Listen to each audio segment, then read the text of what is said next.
choose my life. Hello, how's it going? My name is Bonnie Violet. I'm a trans, femme, genderqueer, spiritual drag artist, and digital chaplain. And in case you don't know where you are, you have found yourself at the Idaho Drag is Divine Drag and Spirituality series with Annie Depressant, our amazing drag artist that I'm really excited to get to know a little bit more.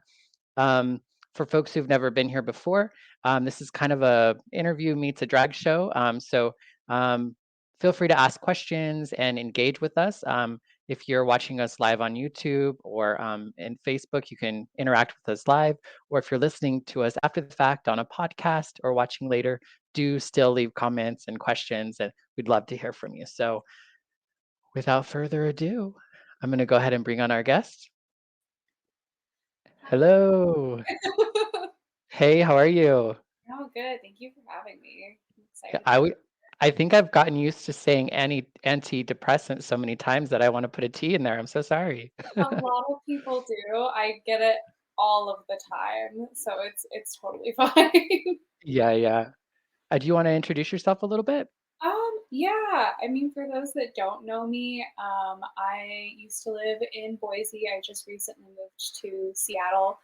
And I've been doing drag in Boise for about 6 or 7 years now. I was a co-winner of season 2 of BNDS, and I was a former Miss Boise Pride. A little zhush here and there. Yeah, a little this, a little that. Yeah, she likes to dabble. Well, awesome. Thanks for that little introduction. And I know we're going to get into a lot more detail here in a second.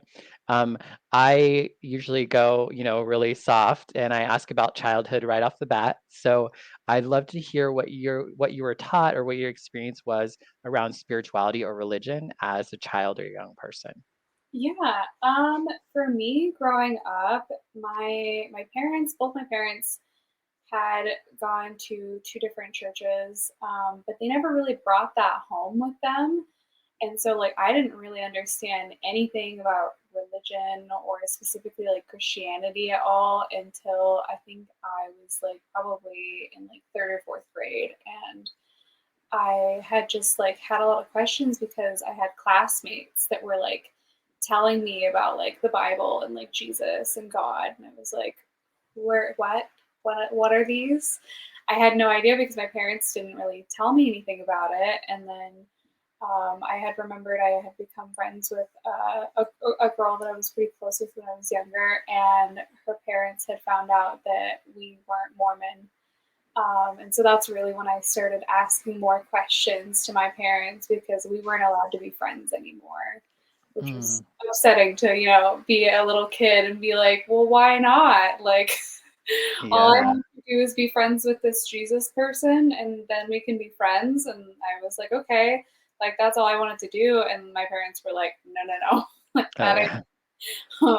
pump the brakes. Mhm. I'm like, and they like explained to me a little bit more about it, but I don't think I really got like in depth into it until probably middle school when they sent me to Catholic school. Mm. And my dad grew up like in a half Catholic, half Mormon family, but he ended up picking Catholicism between the two. And then later on in life, he was like, I'm out, like deuces. Like he would Mhm. show up if I needed him to at church for me, but like he wouldn't go like receive like the sacrament or anything like that. Like he was like, I'm here to support you, but I think I'm good. Um, Mhm. which as an adult now, I understand like why my dad was the way he was Uh-huh. about that. How was it going to a Catholic school? It was really, really weird for me because I didn't feel like the rest of my classmates growing up. Like a majority of the classmates I had from middle school to high school were all cradle Catholics. Mm. And for people that don't know what that means, it's like they were baptized like immediately as babies. Like they were straight from the get-go. Their parents just immersed them into it. They went to like their confirmation probably around like second grade and like they already knew everything. So when I got like dropped in like as like a 12-year-old, like 11 or 12, Mhm. I was like, I don't know any of these things. Like I Was it a right? Was it a co-ed school or was it like struggled. yeah? Yeah, it was a co-ed school. I went to Sacred Heart Middle School, which is it's like a K through 8 school. Really small, like 100 students. We all had to wear like uniforms and everything. We went to mass every single week. We had to do Ash Wednesday, the Seder meal. We did all of the like things, and I was just like Mm, so ostracized. mm, Because everyone knew that I wasn't Catholic. Everyone knew that I didn't have the knowledge. I struggled in religion classes because everybody else already knew all the stories, and I really only knew things that I had seen on television. mm. So it was very uncomfortable for me growing up. Yeah. How did you cope with that? Um, For me, I think I don't know if it's just like the people pleaser in me, or like I was really hardcore about my academics, but I threw myself into studying Mm, as much as I didn't like it because I just was like, I just want to like focus and get through this. And yeah. I did try and give it a fair try, I think, when I was younger, as far as like really like being into like the religion, but there was just so many things that like I started to disagree with, or I would get in trouble for questioning like Mm, anything. And because I think that I didn't have that like upbringing, which is why I was more like questioning than some of the other students were. And like I also didn't like the way that it felt. To like go to mass and the way that people look at you when you go to receive a blessing instead of receiving communion is mm, just like the weirdest kind of like most foul feeling, honestly. Like they make you cross your arms as you go up, and like in Catholic school like it wasn't an option to just like sit back and not take communion or mm. anything. And so it's like everybody knew, like when they would see you, not even just your classmates, but like all of the adults in the church knew, the priest knew. It's weird. Like they give you a little like hand touch on the head and they're just like, all right, like there you Oh go, get wow. out. It's like everybody else is having crackers and wine. And I'm over Mm. here just like, okay. Yeah, I mean that like it's so hard growing up and like having anything that kind of separates you from everyone else is it just makes it that much more difficult, you know, or that much more Yeah. challenging. Um, I was curious to know how is it that you identify today? How would you identify? Um, like my religious Well, background I or I was whatever kind of comes up, whatever you want to answer with that. okay, I was like gender identity. I got a lot of identities. Right. Wherever you want to go, let's go. I was like, I definitely identify like I personally like to just say I'm a drag queen at the end of the day. I know a lot of Mhm. people like to put me in a specific category because I'm a cisgender woman, and like that's fine if that's where you need me to be, I guess. I don't see myself as different in that way. And as far as like where I am spiritually now, I'd say I lean more towards like agnostic, like atheist vibes, maybe Mhm. like a smidge of like some pagan feels in there. For me, it's just like after like having been forced religion upon me, it's so very hard and like to be treated so weirdly by the church to want to be a part of it for myself at least. Mhm. So it's like I feel like as long as I find things in my life that like make me happy and I'm still being productive and helping other people, like I feel like I'm doing okay. I'm like, I Yeah. just, I don't want to be around the people that are like, oh, you wear wigs, you're going to hell. Like, Right. that's not a fun time. Yeah. Yeah. Yeah. No, I think a lot of people can relate with having that experience with religion, or spirituality, at some point in time in their life, if not always. Um, Yeah. when did you first see drag and what was your impression of it? I know the first time I saw drag, I was pretty young. My mom, she showed me RuPaul, and I was obsessed. I think I was probably in like the third grade or so. I remember her playing "You Better Work," and Mm. I think that was really the first time like she had showed me the music video, and like that was the first time I had seen drag, and like my mom never like made me like question it or anything. And I mean, obviously, like I saw things too in media, like as a kid, like Mrs. Doubtfire and like Bugs Bunny and like The Simpsons and even like SpongeBob, like all in like drag.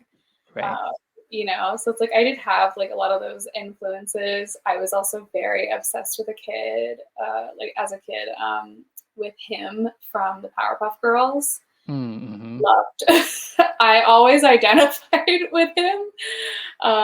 So I was like, I had all these like little like influences growing up as a kid, but I think the first time like I saw like in person like drag, I think I was probably in high school. My best friend and I, they're 2 years, like 2 grades above me. So they had taken me. They actually live here now, Hazel.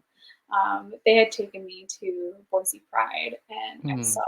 I think I saw Chloe and Senna, Minerva Jane. I've Mm-hmm. always been a really big fan. So it was like I was so excited to see all of them performing. Yeah. Um, I think I that was think the first time for me.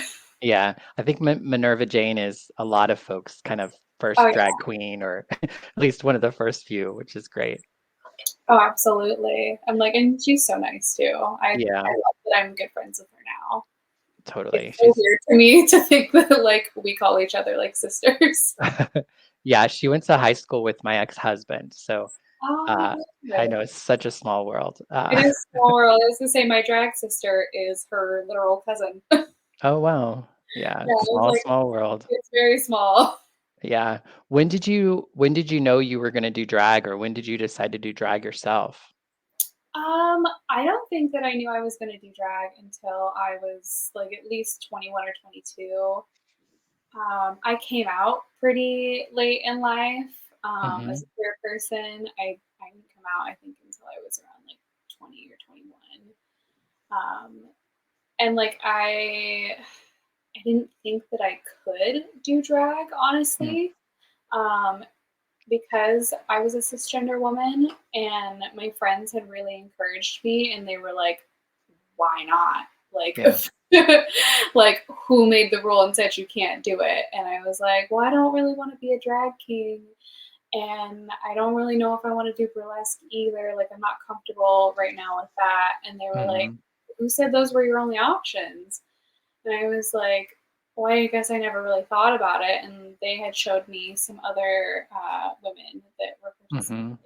in doing the like feminized, like hyper feminine drag, and that was an option. I was just like, well, yeah, like if that's an option, then like that's what I want to do. I want to be pink. I want to be sparkly. I want to be loud. Like I want to be seen. I'm like, Mm-hmm.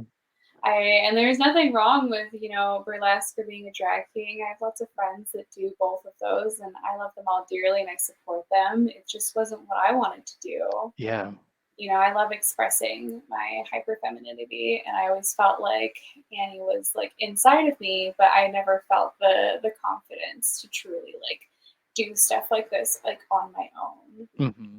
And I feel like there's a lot of like separation between like doing stuff like this and like how I look every day. Because a lot of people give me a lot of criticism even now for still being a cisgender woman and being like, it's the same thing. And I'm like, Mary, Right. look at me. No. Right. Yeah, yeah. I mean, some people are just so odd. I mean, It's so weird. Some yeah. people hold on to it and it's really weird. It's Hmm. like more disappointing, I think, to have people in the community that hold on to that than anyone else. Like outside people, I'm like, I get it. You hate everything. You have this, Right. It's but like, not it's not personal. yeah, I was like, it's not personal. Yeah. So, why antidepressant for your name? What brought that Um, about? I went with that actually. I mean, I do like puns. I think they're funny, but When I was younger, I struggled a lot with anxiety. Well, I still struggle a little bit. I struggled a lot with anxiety and depression and panic disorder, and like a lot of trauma and stuff just from like events that have happened to me in my life. And I like had started taking a lot of antidepressants, and I was still pretty miserable. Mm. And it was before I had come out, and it was before I did drag. And when I started doing drag, like I hadn't really come up with a name yet. I was still just using my actual name. And I only did a few performances like that. And then it like, I don't know, I think finally coming out and finding a healthy outlet to express myself helped my mental health so much Hmm. that I got my name from that. I stopped taking, at the time, I think I was on sertraline. I had stopped taking both of my anxiety and depression meds and was Mm. like, I was like, that's how I got my name, actually. Right. So basically, drag was your antidepressant. At Yeah, I like it sounds so dramatic, but like drag mm, saved me, you know? yeah, Like I people that think know. yeah, yeah.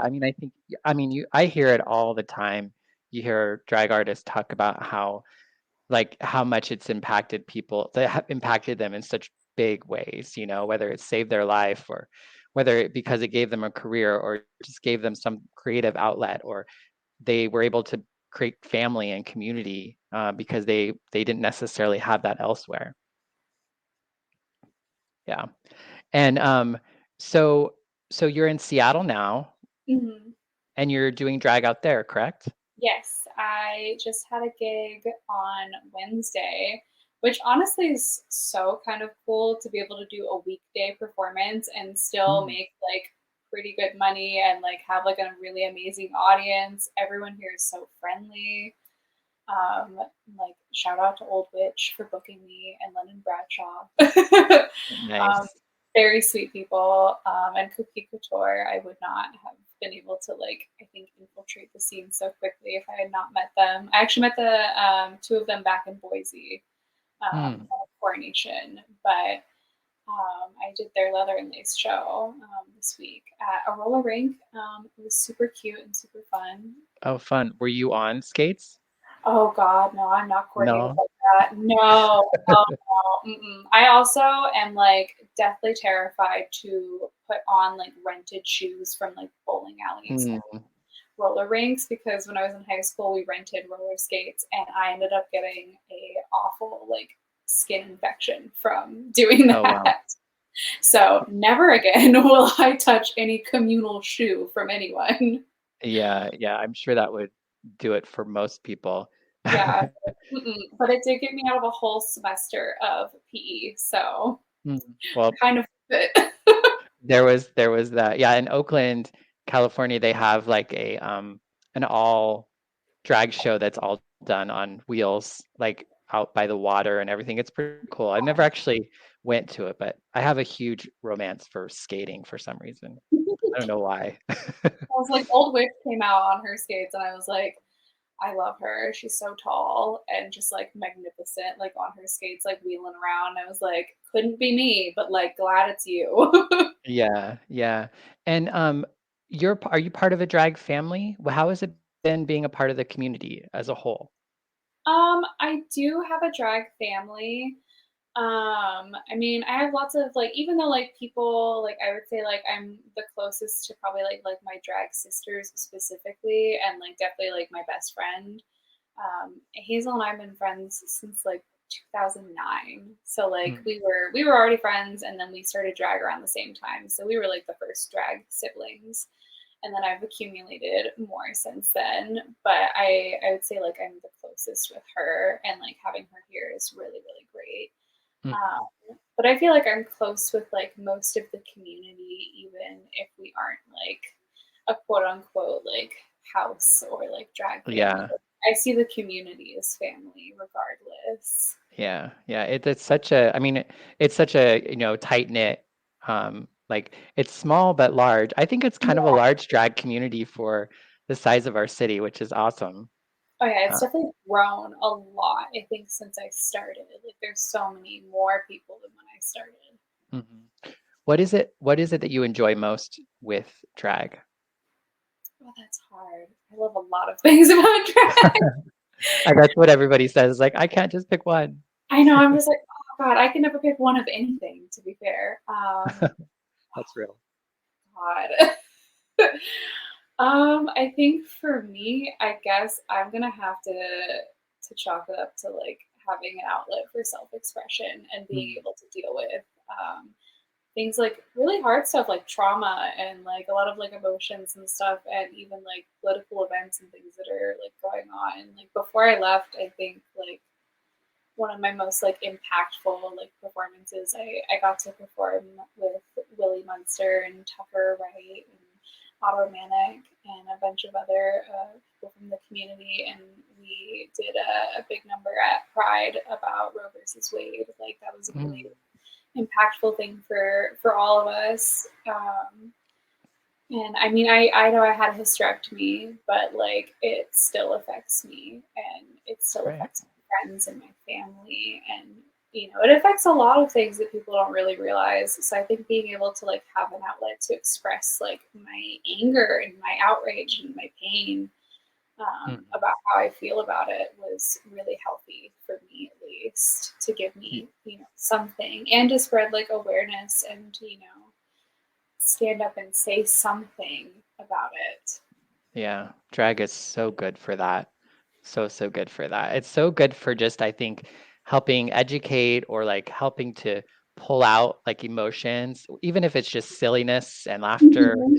or it is something a little bit more like, trauma healing, if you will, Oh which yeah, is no, so I've definitely made myself cry performing before. I did a few years ago. I did a tribute to my father who passed away, and like that mm, was really like healing for myself to be able to do that for him. I can And imagine. yeah, I was like, I like to do lots of stuff like that, and I also do like to do like more like funny, silly things as well to like I mean, it's in my name. Like I like bringing joy to other people as well as myself.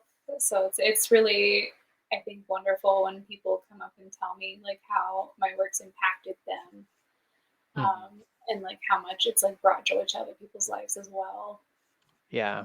And just since you kind of brought up advocacy and whatnot, Idaho is going through some challenges. How are you, I guess, how is that impacting you?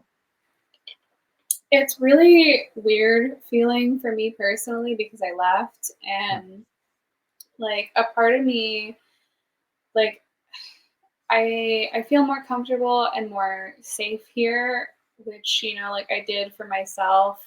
But a part of me also does feel like slightly guilty because like I mhm. see what's happening in my home, and I see what's happening to my friends and my family, and it's really difficult because it's like it feels like I feel a little bit guilty for Mm, leaving, but I also know it's like I have to do what's best for myself yeah. as well. If I've learned in life that if I don't put myself first, I can't help anybody else. Yeah. And that's why I always like put like my mental health first, because it's like Yeah. if I don't take care of that, nothing's Yeah. happening. Cat's Yeah. not And getting, no one's getting help. yeah, I mean, no one can fault anyone who's, I had to leave years ago as well because I just needed to be in a different environment, in a different setting, to be able to feel safe, to be able to grow, to be able to Yeah. to just, have a different experience with life. So I totally get it. And I've kind of had that feeling at times too, of feeling like so lucky in a lot of ways to be able to get away and have a new experience, and also, um, sad that I left, and kind of resentful. For me, I think it's awful that we have to leave home, um, in order to be safe, in order to live, the lives that we, choose to live. And unfortunately, it's just a sad reality for a lot of folks. Yeah, no, I'm like, I've also felt that resentment. And I also feel like embarrassed a lot of the time because, like, when I meet new people here and they're like, "Oh, like where are you from?" I'm like, I don't know. Like, Mhm. like I don't even want to talk about it sometimes because I'm so embarrassed of like the way that things are going there, and it's just like between like not only like the attack like on queer people and trans people in particular and drag queens, but also just like the blatant attack on women. Like Mhm. I like there's genuinely not a lot of positive things that I feel about Idaho anymore, and it's kind of hurtful too, especially like growing up there and never thinking that like my home place like would turn out to be so ugly in some Yeah. ways. It's also like frustrating because it's like I think if Idaho was a much more open place like Seattle, like I don't think I would have left maybe Mhm. because like I do miss a lot of my friends and my family and my community that I had there, and now having to like basically kind of start over here, is difficult, but I don't regret leaving necessarily, but like I do wish that things maybe could be different. Yeah. Yeah. No, I totally get that.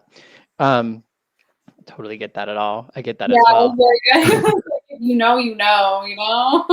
Yeah, yeah. I mean, it really resonates with me, and I think it's been really difficult. I think I'm a little older than you, maybe, but I left when I left like 10, 11 years ago. Since then, I've probably lost about a dozen friends to unaliving themselves or overdoses. Mhm. Um, and I think that's all reflection of like the difficulty it is to live as a trans queer person, in particular in Idaho. And I think it seems like it has changed in some ways. It seemed like people just didn't get in your business. You Yeah. might not feel comfortable or whatever, or you had to be mindful about things, but now it seems a little different.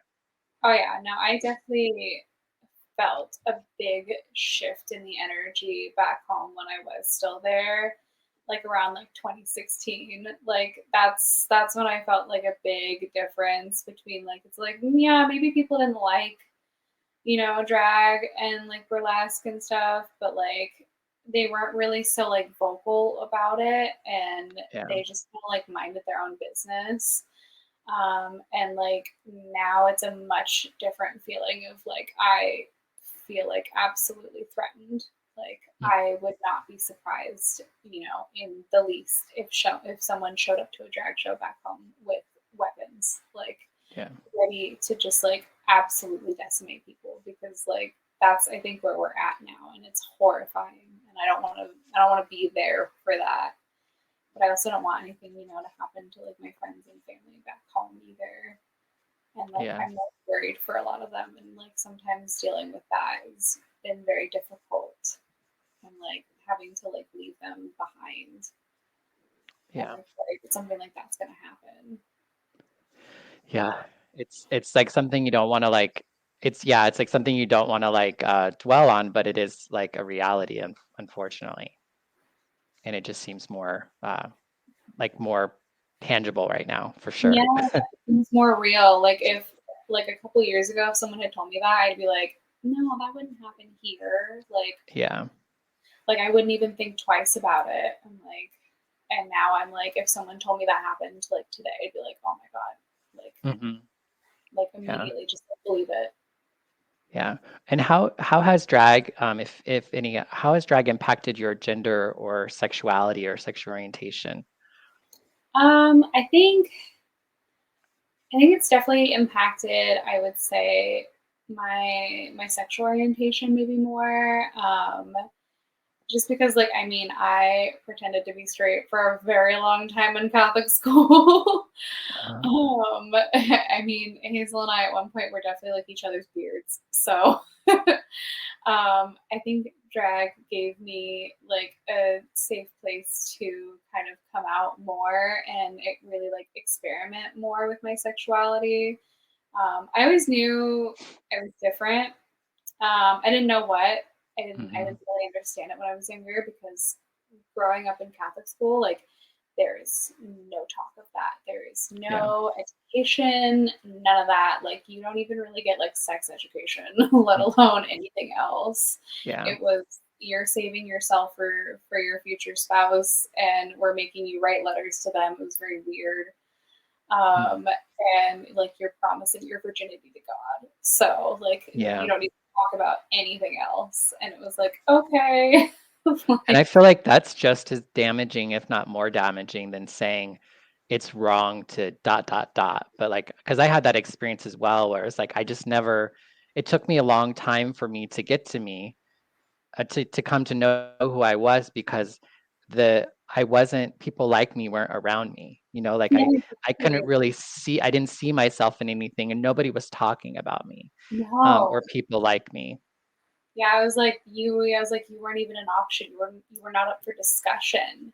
And it's like Hmm. I didn't even know I identify like now as like demisexual and like on the asexual spectrum. And I didn't know that was an option. Like Mm. I like didn't realize there were so many options, honestly.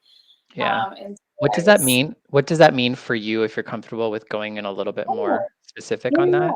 Because yeah. we all, we all kind of I take our spin on a lot of things. So I'm just curious what it Yeah. means specifically for you. Yeah, well, and like I said, like asexuality is a spectrum, so it means a lot of different things for a lot of different people. Hmm. Um, for myself, I don't really experience sexual attraction very often.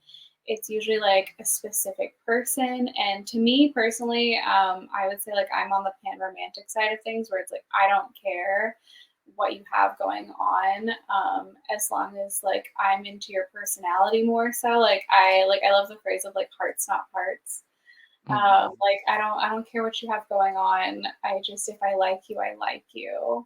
And I have to develop like that sort of like I'd say emotional connection with someone before I'd even feel any type of way about them sexually.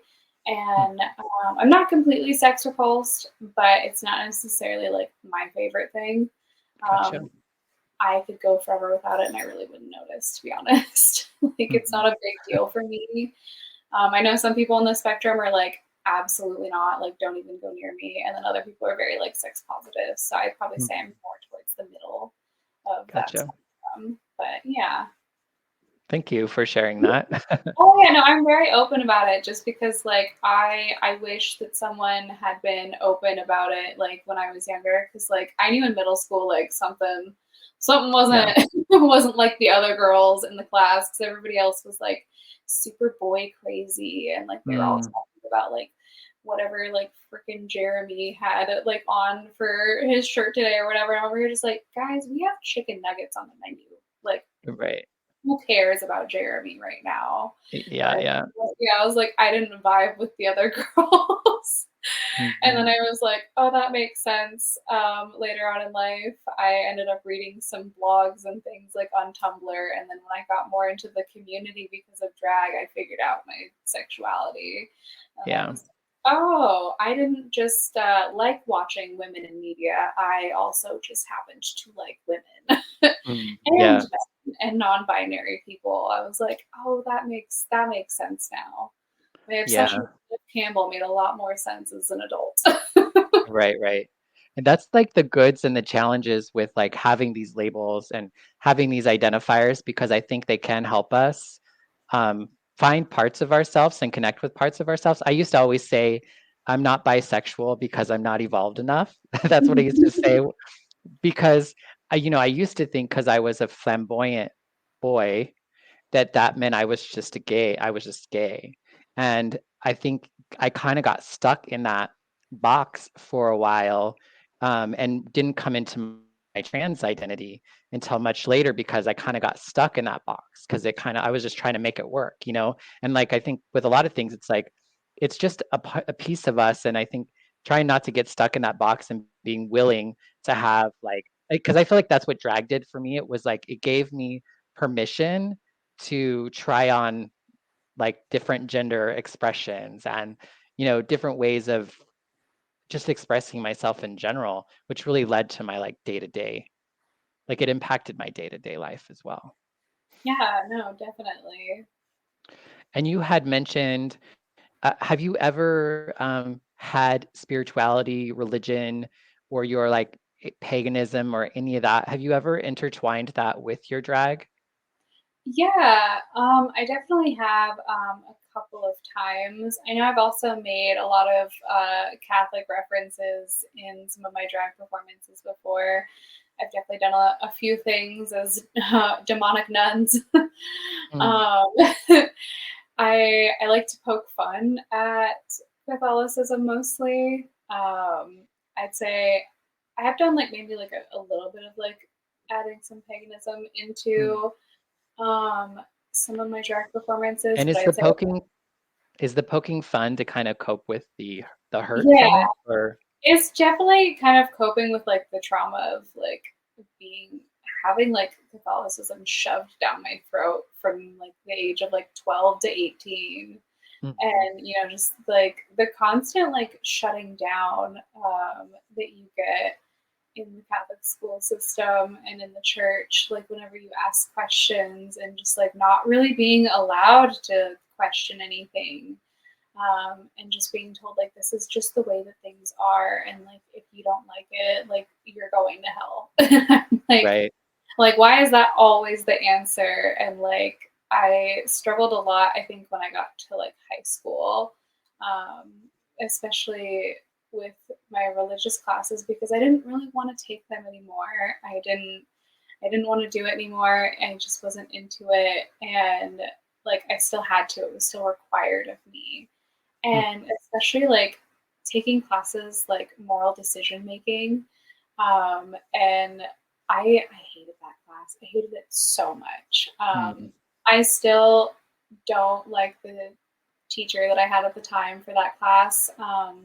He failed me on a test because I had refused to say that gay people deserved to be damned to hell. Oh, wow. And that was one of the moral decisions I was supposed to make. And I was like, I wasn't out then, and I was still questioning a lot about myself. And Mhm. my parents didn't raise me to be homophobic or anything like that. I mean, it wasn't necessarily something like my parents sat down and talked to me about, but I mean, my mom was also definitely like, "Look, here's RuPaul." So like clearly Right. she wasn't, like that. And so it was just kind of, I was like, I don't want to, like, they didn't do anything. Like, why do I have to, say that they have to go to hell just because of some made up book? Like, Mhm. I didn't even say anything like that anywhere. So I was like, I don't want to. And like, he embarrassed me in front of the whole class because I was like, no, I'm not going to. Mm. Yeah. Like, it was uncomfortable. So it's like, I definitely like to poke fun at it because of stuff like that I had to experience and like endure. Yeah. I had a good enough grade in the class that I was just like, give me the F. Like, Right. it's not gonna tank my GPA. So like, bite me. Right. Yeah.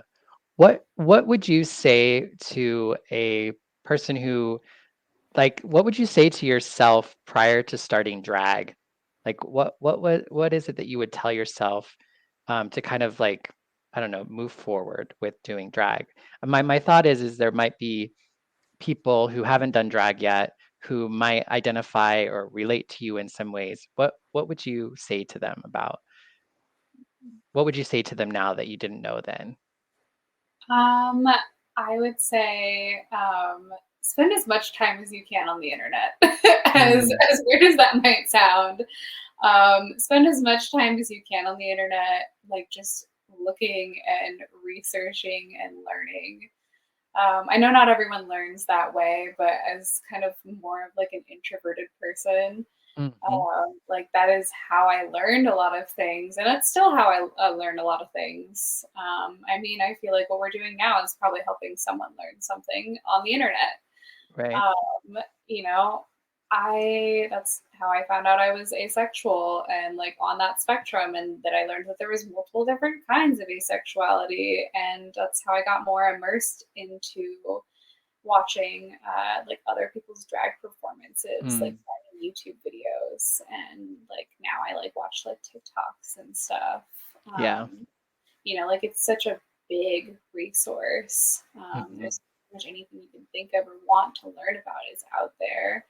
Yeah. Especially when I was younger, because like, it's kind of like crappy, but like in Idaho, especially like growing up, like there aren't a lot of queer spaces for people that are like under 18 or well, even under 18 or under 21, really. Mm. Because I mean, like I knew I was a little bit fruity, and I didn't really, like figure it out until I was like in the community more, I think, and like Yeah. really like identify with other people because I could finally be around other people that were like me. Um, and so it's like I feel like that's like the best way you can connect with other people Mhm. until you're able to be in those spaces. And I really wish we had more spaces for people back home and just in general, especially for people that are sober too. Yeah. Like I know that it's a big crutch for a lot of queer people that get into drugs and alcohol to Mhm. deal and to cope with, and so it's nice for them to have a space as well to not have to be around that kind of particular environment. Yeah. Um, so it's like I guess I'd say spend more time on the internet. Don't Yeah, stress. right. Well, and I think the big thing is just keep keep looking, keep Yeah, seeking, keep because you searching. yeah, I mean, that's how we find ourselves. I feel like that's our whole goal in life, is really to figure out who we are and find a way to actually be that. And, Yeah, I think we see ourselves reflected in our surroundings, and if like if like yeah, so it's like you need us. I don't know, you just have to find other things to reflect you back to yeah. yourself. So we are, I was struggling with my words there for a minute, but we are pretty much, we have about 3 or 4 minutes left. So I wanted to give you an opportunity to speak to anything that maybe we haven't gotten a chance to speak to yet that you wanted to, or maybe you might choose to say something again, depending on how you're feeling. Um, I guess I'd probably, I don't know, I guess maybe I want to speak more about like, I guess about maybe about my sexuality. Hmm. Because a lot of people always have questions about it, which I'm usually pretty good and comfortable about answering. Although sometimes people do get kind of like grossly inappropriate with it. Um, I just feel like it's important because like I wish that I had found that information a lot earlier in my life. I think I Hmm. would be a lot happier. And I think a lot of people don't realize like just letting people be themselves and figuring themselves out and giving them that time and space to do so, like how much that affects their mental health. I think if I had come out a lot earlier, I probably would have been a lot better off mentally. Yeah. And for folks who would like to reach out to Annie, check out the links in the description, or if you're watching, you can see it's scrolling across the bottom. I kind of lied. I have one more question for you. Oh, Would you what I would do you have a message for the Idaho drag trans queer community? What would yeah. you like to say to them? Well, first of all, I love you guys and I miss you. A lot of my friends I still talk to back home still, but I can't even express like how strong a lot of you are for still staying and putting up with the legislation and all of the garbage that's happening back there. And I mean, if anyone needs any support, like I'm always still here to support. I always try and share everything I can on social media and try and spread awareness. I know a lot of people think that that doesn't really mean a lot. And voting does matter, of course, but I think having the hard conversations with friends and family and community members like is really important. It might seem small to some people, but having those hard conversations with people Mm. and really getting down to like, yes, this is an attack on drag queens and drag performers, but it's also really an attack on trans people more Yeah. than anybody else. And like I try to encourage other drag performers that like aren't trans to like not try to make themselves the center of attention right now. And like, yes, this is about us too, but like also think about your trans friends. Like, you know, try and support trans shows. Try and book trans people. Like any small thing that you can do to help, just, you know, try a little harder. Like, I mean, y'all have been under attack for a very, very long time in this country, and it's just getting worse. So I'm like, I think it's, you know, it's time that like people really listen to what, you know, trans advocates have to say and like share what they're saying. I'm like, don't make yourself the center of this. You know, like there's other things that are, you know, more important. Well, thank you so much for that message. I'm sure folks will love hearing it. I enjoyed hearing it myself. Yeah, no, of course. So glad that I got a chance to get to know you a little bit more. I've known you a little bit in the periphery, so I'm excited to you know, get a little bit closer into your circle. So thank you so very, very much, and thanks to everyone who joined us today, either live or you're listening to us afterwards. Finn says, "I love it too." I think that's a great way great way to go. So take care, everyone, and bye-bye. Bye. Thank you.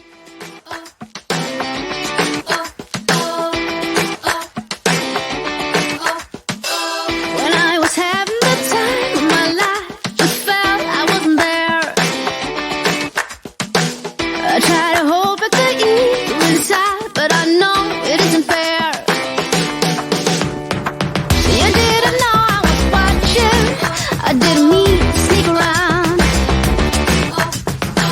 But now I'm glad that it hit me, 'cause I can't believe what I found.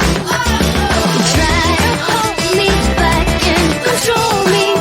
Everything's a threat that will spoil me. Your self-fulfilling prophecy. I can't live like that. What do you want? I leave it all to you. What do you want? It's time to face the truth. What do you want? Don't force me to choose. I will choose my life. I will choose my life. Oh yeah. Oh yeah. I will choose.